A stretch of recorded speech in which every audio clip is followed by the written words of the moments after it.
Good morning বন্ধুরা। আজ হলো মাঘ স্নান, তাই সকাল সকাল চলে গেছিলাম নদী স্নান করতে। আর এসে পরে এখানে বানালাম, আমি অর্ধেক বানিয়ে গেছিলাম।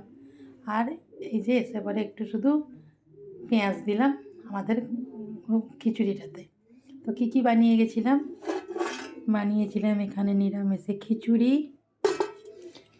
বানিয়েছিলাম পালং শাকের একটু সবজি, এখানে বানিয়েছিলাম আলু আর বেগুন ভাজা, আর এখানে তোমার দাদা এনেছিল সজনে ডাঁটা, নতুন সবজি বছরের, তাই এটা একটু মাখা মাখা করে বানিয়ে নিয়েছিলাম তরকারি। আর এখানে হচ্ছে আমাদের পেঁয়াজ রসুন বাটা দিয়ে খিচুড়িটা, এটা আসে, ওটা ছিল নিরামিষে।